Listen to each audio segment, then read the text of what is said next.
Welcome to this project. In this project, we are going to create a random emoji. As you can see from the final version of the project, we have a button here saying click, and also we see an emoji name tag here. When we click on this button, we're going to see a random emoji. For example, this one is just a person and a pen, and the meaning of the emoji is cook. And if we click more, we're going to get another one. For example, this one is man detective, medium dark skin tone. So we're going to learn how to retrieve data from API using JavaScript. And also we're going to learn how to style this website in this way using CSS. The other things we need to learn is to apply for the Emoji API website and get their API keys. In the next section, we're going to start with the HTML part of the project. So see you in the next section.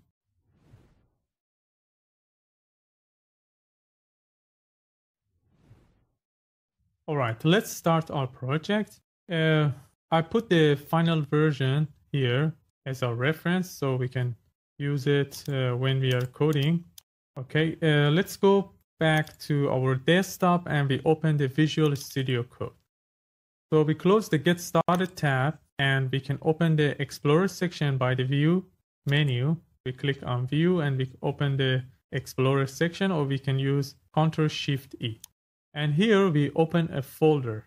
So I would like to create a project in my desktop. So I click on desktop, and here I click on the new folder to create a new folder.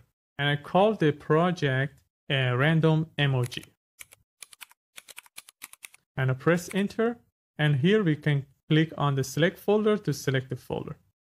So now the folder is selected. Let's close the Get Started tab again. And on the left side in the Explorer section, we can click on here to create a new file, or we can right click and click on the new file. And we just create an HTML file and we call it index.html. So now we have our HTML file on the right side, which is completely empty, but we can use an exclamation mark. Exclamation mark actually, by using emit, gives us an HTML boilerplate, like here you can see. So if you click on the first auto suggestion, you're going to get a boilerplate of HTML. You might be familiar with these syntaxes, but I'm going to explain and assume that you're a complete beginner and this is your first HTML and CSS JavaScript project. All right, so here in the first line, we have the doc type, which tells the browser which version of HTML we are using. And for the HTML5, we just need to have HTML here. Then we have the HTML tag, which is covering both of the head and body tag. And the lang attribute here defines the language of the page. And in our case, we set it to be English. Then we have the head tag, which includes the meta tags and also the title. The first meta tag for the character charted attribute, so defines the characteristics of the, for example, UTF-8 contains all the characters and symbol, and by using this one, as it is recommended by HTML5, we won't have any problem seeing any symbols in our web browser. The next one is the compatibility meta tag, which tells the Internet Explorer browser to use the recent rendering engine, which is Edge, because Edge is the newest version of Internet Explorer. So both is created by Microsoft, but the Edge, Microsoft prefers Edge now. And for the next meta tag, we're going to set the viewport. For example, we set the width to be exactly of the device screen. For example, the mobile size has the less width than the computer screen. And the initial zoom level is defined here, which is 100% in our case. Then we have the title of our website, and everything we do goes inside the body tag. So let's open our live server extension. We are using an extension called live server that allows us to see our website live. So we click on go live here in the bottom, and this is going to open a new tab inside the internet Chrome in my case, because my default browser is Chrome, and the title is document here. But we can change the document title here, for example, we just put the name of our project, which is random emoji. Now, if you come back here, we see that the title is random emoji. Let's bring the website on the right side, and let's bring the VS Code on the left side so we can see it, both of them next to each other. We see the result in real time. And let's close this Explorer section to have more space. I also use Alt-Z to turn on the word wrap. If you use Alt-C, you see all code here. So if you look at the final version, we have a title here. After that, we have a div here. Div is an empty tag. We have a div that is having a button here and a paragraph under it. That is the emoji name. So we need to have a head tag. So I'm going to add a head tag inside. So I just write down h2 and I press enter. So I get the h2 tag. Then we can just write down the name of the project, random emoji. We should see it now inside the browser, as you can see. It's not styled like the final version because we haven't used CSS yet. So we're going to install this using CSS. And after the h2 tag, we're going to have a div. And inside the div, we're going to have a button, which is saying, for now, click. Okay, let's close this. And so we have the button now. You can see it. Let me zoom so you can see it better. And after the button, I'm going to have another paragraph which just say emoji name. Let's disable this. Okay. So now we have done with the HTML. We can see the HTML. And in the next section, we're going to use CSS to style this and make it like the final version like this. So inside the final version, the button is just showing click. So we're going to style this based on the final version. So see you in the next section for styling our project.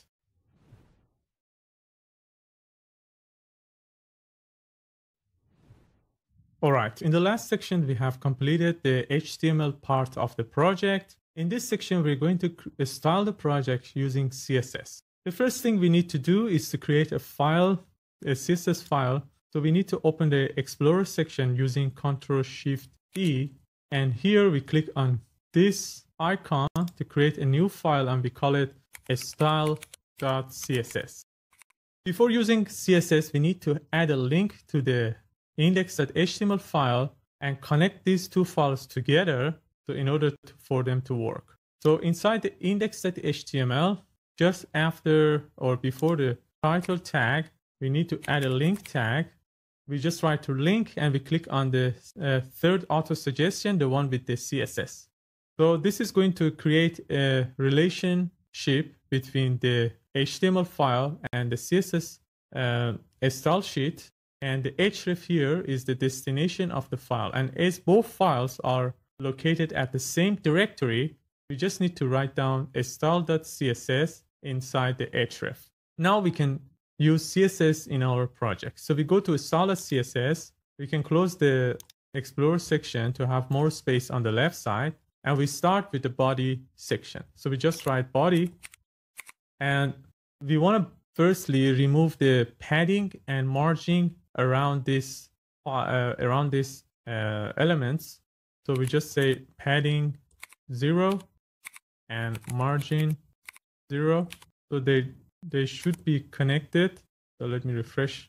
Okay, so it's just connected now. And let's change the background color of the body. So we just say background. And we set the color. For example, I choose a salmon color. Okay, you see the change inside the here. And in order to bring them exactly in the center, we need to change the display of the body to flex. So let's change the display to flex. This one, bring them next to each other, but we want them to be on top of each other. So we change the flex direction to column instead of we just say column instead of the row. And if we want to bring them in the center horizontally, we just say vertically justify content center. But you see that it didn't move because we have to set the height of the screen to 100% of the viewport height. So in this way, we have this much height, and by using justify content center, we bring the elements to the center of the screen. And whatever the size of the screen is, it's always stay in the center. So I'm changing the zoom level now, you see. After bringing them to the center vertically, we can bring them to the center horizontally using align item center. Okay, and in order to so everything looks fine now. So that's it for the body section. And let's style this H2. We want to make it exactly like the final version. We want to make it change the firstly we need to change the font of the our project. So the font I want to use here in the body section, we just say font family, and I want to use the Courier new Courier monospace. This is kind of this similar to this. I think it's okay for our project, but you can choose any font that you like in your own project. Then we need to style this one. Inside the index.html, we have chosen the h2 tag for the header. So we can target the h2 here, and we need to style it. First thing first, I want to change the size of the font. So the font size, I want to make it double. And in order to make it double, we just need to write down 2 rem. Rem is just the basic size, which is 14 pixels, I believe. And when you double it, we can just say 2 rem. So now we have the double size. Then we want to change the color of that. So I want the color to be, I just want to use the Alice blue, or we can choose white if you want. This is kind of a little bit different from bluish white. Okay, and we need to, I think that's enough for the title. Let's style this button and this text. So these two are located inside the div. Inside the index.html, we see that these two are inside a div. But it's not good practice to target a div. We need to add a class name to the div and class, and then we're going to style it here. So we just call this div, for example, section, and we can target that using dot section. So this is going to be exactly, let me just say div. But if you have more than one div, so you're going to change the style of all of them. But in this case, we're just changing the style of this div here, this by just exactly the same div. Okay, so we just want to bring them everything to the center. We can use align. Let's make a text align center. So we want to bring them exactly in the center. So that's enough for that. And the next things we want to target is this button. So the button doesn't have any class too, so we need to add a class here, and we just call it btn.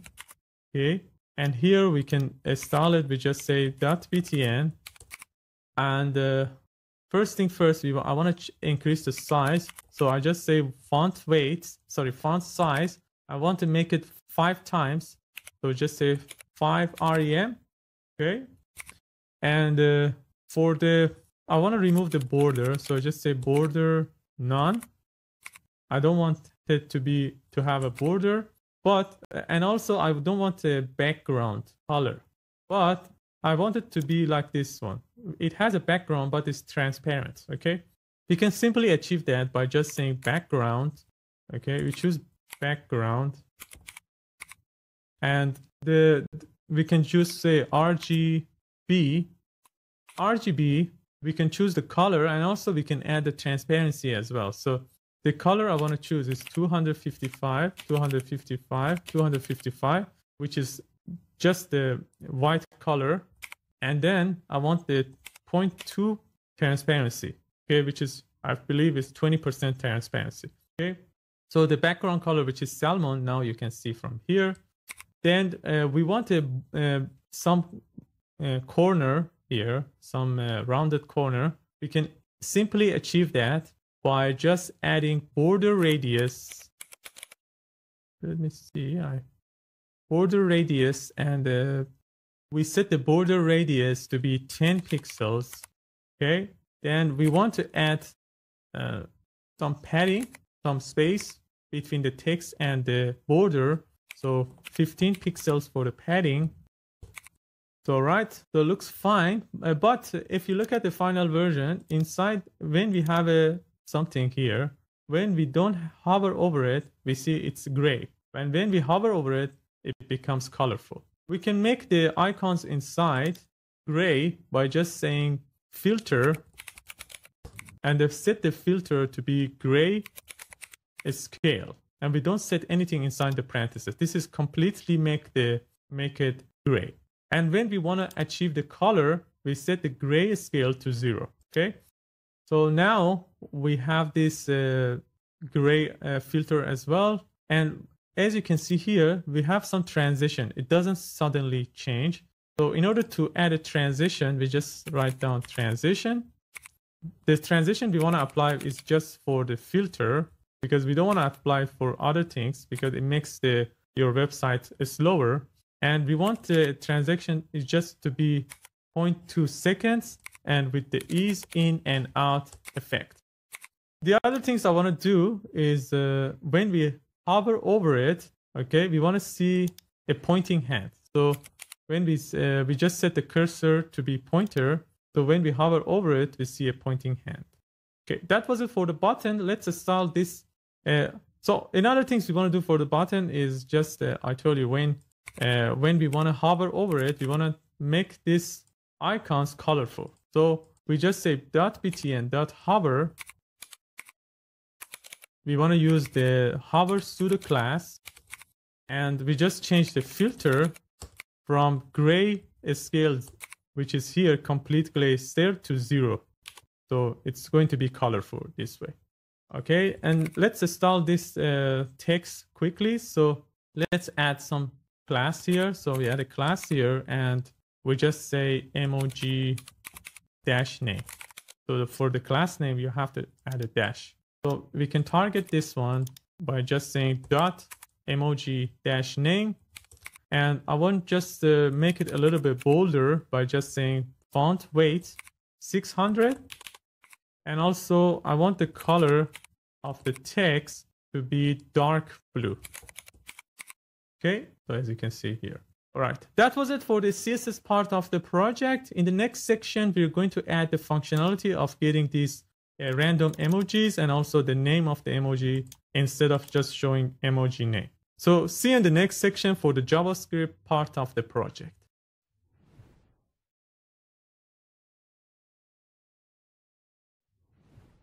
All right, in the last section, we have completed the CSS part of our project and we have styled the website. In this section, we're going to start adding functionality to our project using JavaScript.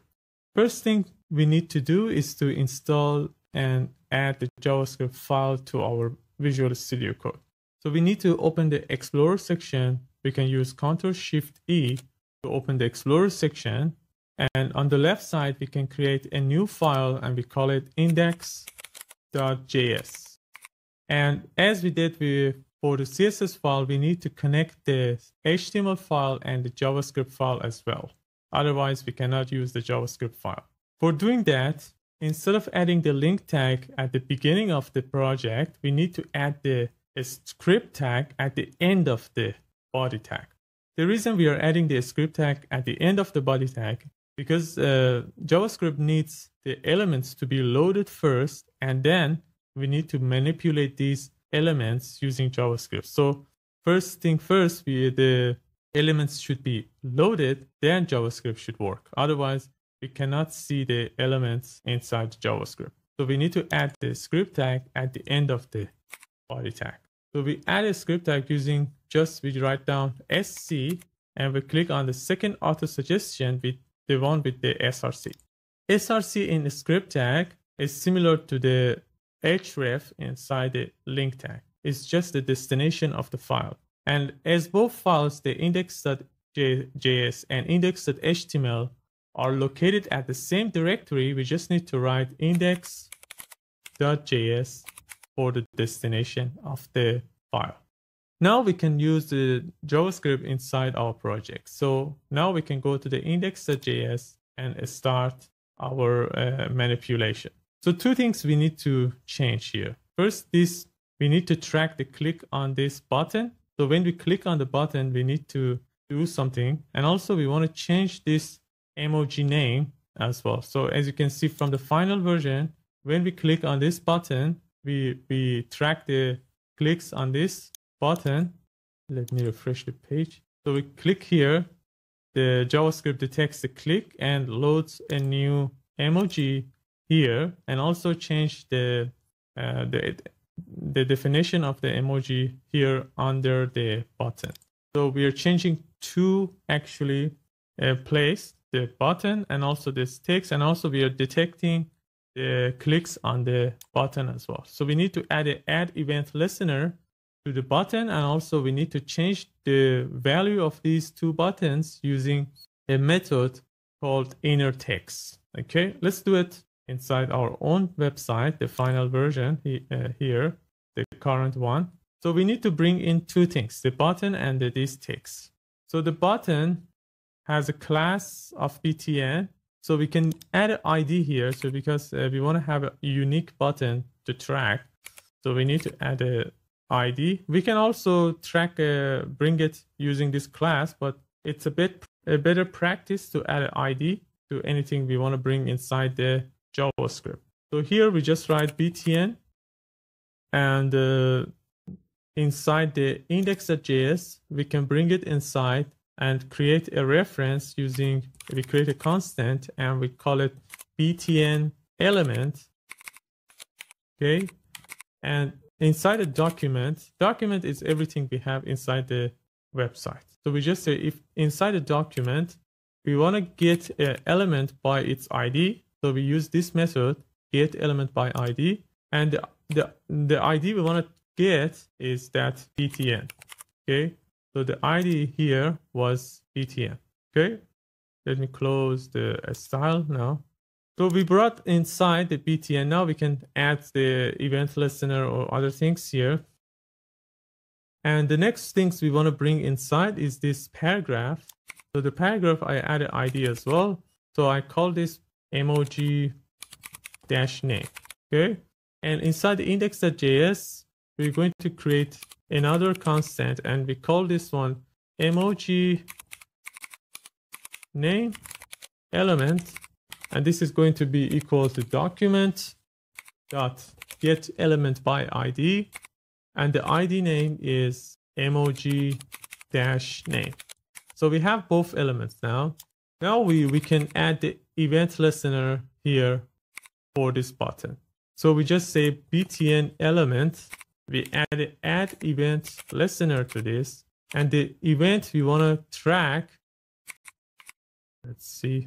So the event we want to track is clicks. So we just write click here, and when someone click, we want to trigger a function. So we need to add a function here. So when someone click, we want to trigger a function. So we need to create a function here. And so let's first console log, we see it's working. So we just console log clicked, and let's open the console log here inside our website using F12. So the console is open. Let me bring it down. Okay. So when we click on this click, we should see the text clicked. So I click here. So let's refresh the page. Okay. It's sometimes when you start coding, you need to refresh to everything be applied. Sometimes the live server doesn't work, but by after refreshing, everything would be fine. So we click on click again. So you see each click is going to be considered here. All right. So after this, we want to manipulate this text and this button, and we want to replace this button by some random emojis. For getting the emojis, we're going to use an API, and we need to search for a website on Google called Emoji API. Just search Emoji API, and in the search results, you click on a website called emoji-api.com. Okay. For this website, you can see they're giving you the API key. I registered before, but if you don't see the API key, you just write down your email and they're going to give you the API key. It's completely free and there's no need to any registration. You just need to verify your email, okay? For example, if I open this website inside a new incognito website, let me open emoji. Let me search emoji API and open it inside an incognito. So as you can see, you don't see any API key, but if you write down your email, for example, I write down one of my other email, for example, kodevitsahan@gmail.com. And if you click on get a key, they're going to give you an API key, okay? So you can just copy this and go back to Visual Studio Code. So the things we want to do here, let me show you how we would do it. Okay, so we want to have a constant called emoji. And first we want to keep it an empty bracket, so an empty array. And then we want to fill this array with the emojis. By each request, they're going to give us lots of emojis, but we just store some of them inside this constant. I'm going to show you how to do it. First, we need to create a function, and we call this function add emoji or get emoji. Okay, and we're going to call this function once the website is loaded. So we need to call this function here. So when we refresh the page, we're going to call this function, okay, one time. And this function is going to fetch the data from that emoji API. So we create a variable and we call it response. And this is going to fetch the data. But for fetching, we need to use await because this is going to return a data. So we need to wait for this response. So we are using await here. And the method we are using to fetch the data is just fetch. Okay. And inside this one, we need to add the URL of the API we want to get. So the URL is https and 2// and we just say emoji-api.com and we add / because we want to get all the emojis. We just write emojis here. And after that, we need to add the API key that we have copied. So we just add a question mark. We add a parameter called access _key. And this is going to be equal to the API key that we have copied. So I need to paste this one. So this is the same code that we got here. So I've copied here. Okay. As we are using await, we need to change this function from normal function to asynchronous function. That's the rule of using await because this is returning a promise. So this function needs to wait until it gets the result and go to the next line. And anytime you use the await, the code should wait for the response. And we need to change the function to asynchronous function. All right, so we got the response here. Then we need to change the response to a JSON data. So we need to get the data here. And this is going to be await too, because for changing it to response, we need to await too. So we just change the response by calling the JSON method. So this is going to convert this response to the JSON. Now we can console log and see what we are getting. So we just console log data. So let me close this emoji API, this one as well. So let's open the Explorer section, console log using F12. All right.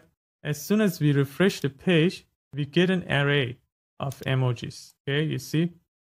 So there are around 2,694 emojis. So each of these one, for example, if you click on 0 to 99, it gives you the emoji. For example, the happy face and all the facing emojis to the end. Okay.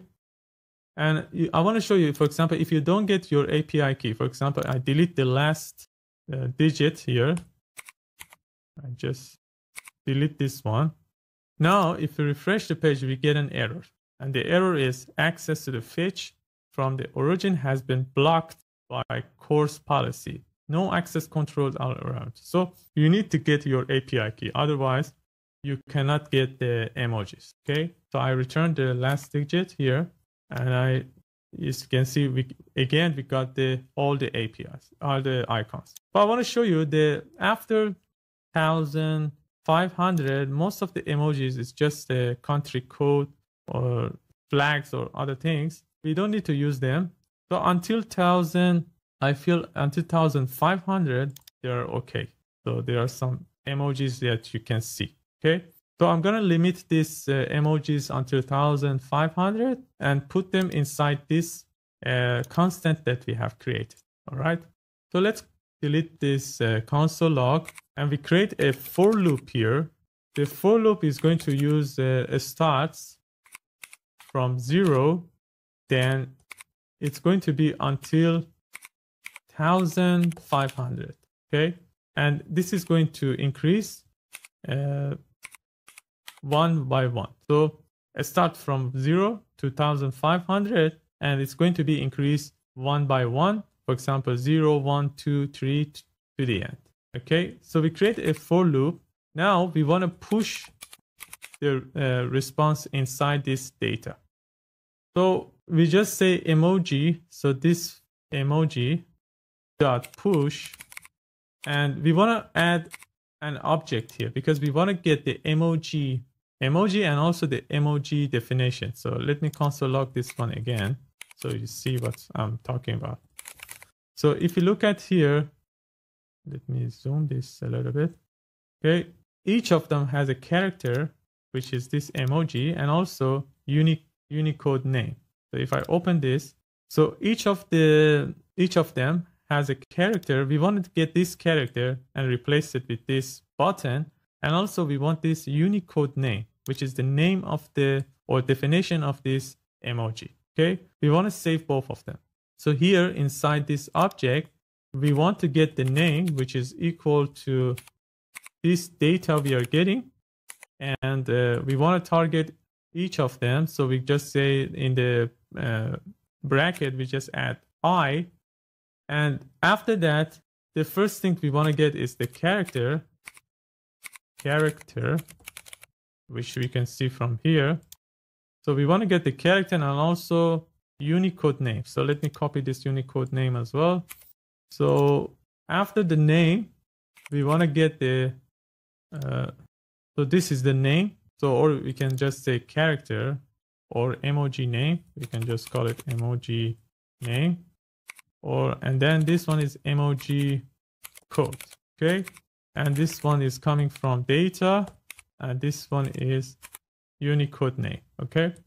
So now we have stored both of them, and instead of now console logging the data, let's console log here let's console log the emoji that we have created.